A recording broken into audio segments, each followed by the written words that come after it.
Have you ever wanted to raise chickens in your own backyard?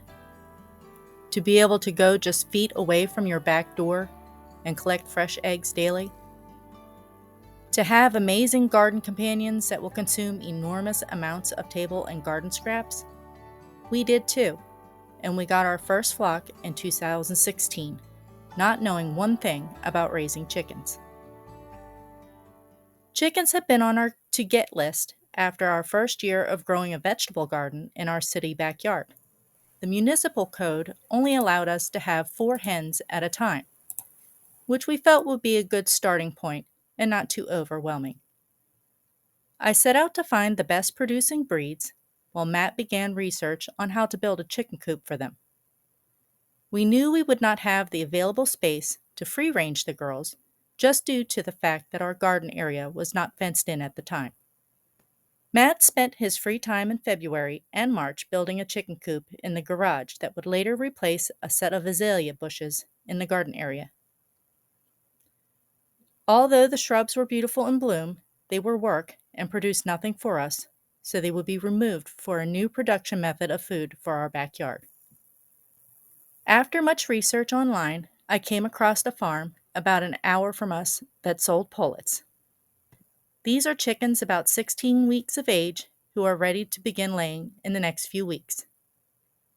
Great, we thought. We get to skip the raising them from chicks and go right into production. So in April, we made a trip to the farm to pick up our first flock of hens. When we arrived, we decided to diversify the flock a little, and instead of choosing one breed, we selected 2. The decision was made on 2 golden comets and 2 leghorn hens. Golden comets are a very prolific laying bird with a pleasant disposition. The leghorns, we were informed, would be a little more aggressive, but both were excellent layers. Once we got the hens home, the girls took a few days to settle into their new surroundings and establish a pecking order.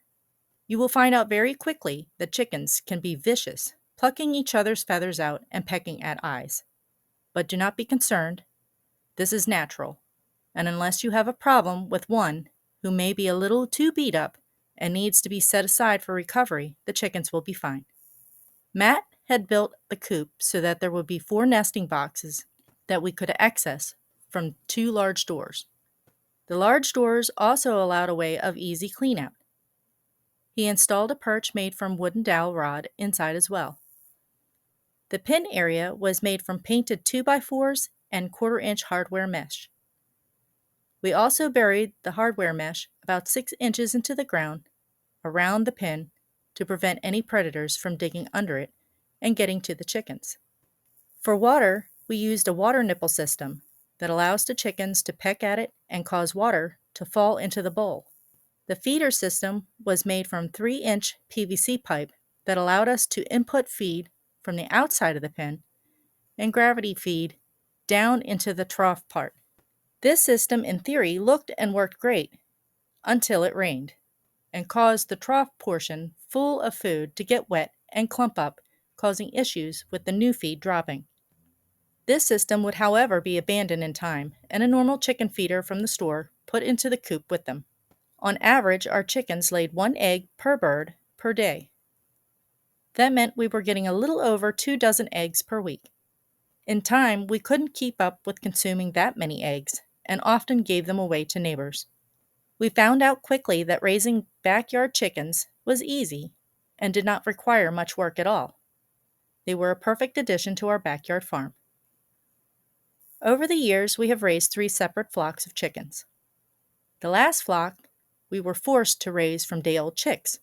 In 2020, it was impossible to find pullets for sale, and chicks were scarce as well. We were able to locate some that came in at a local feed and seed supplier, and we couldn't be but so picky with the breed either. Our only choice was red sex-links. We picked up 8 of these chicks, expecting to lose a few. We started the chicks in a box that had been previously used to hold solar-powered batteries that a friend gave us. It was perfect for the brooder. We placed it in our Florida room, which at the time was being used for nothing else. The project went well, and our first time raising chickens from day-old chicks was actually super easy. It took a few weeks for them to get their real feathers before we could put them outside.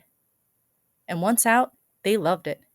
Matt had built another larger coop for this flock, which they did not appreciate. No matter how hard we tried and how many methods we attempted, these birds refused to roost and sleep in the coop, preferring to sleep in the corner of the pen area on top of each other. These were by far the most ornery and inconsistent layers we had ever had.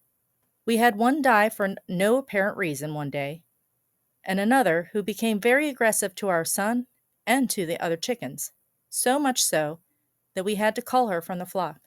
These birds would sleep outside during ice and snowstorms, suffering frostbite on their combs, but they did not seem to care. They would lay eggs in the nesting boxes most of the time, but only once in a while we would find eggs laying in the corners of the pen or under the coop. We did find a good retirement home for them eventually at a friend's house, who has other chickens, when we decided to put our house on the market. Chickens are one of the easiest and most productive animals to raise in a small backyard. If you have been considering it, this is our encouragement to you to go for it.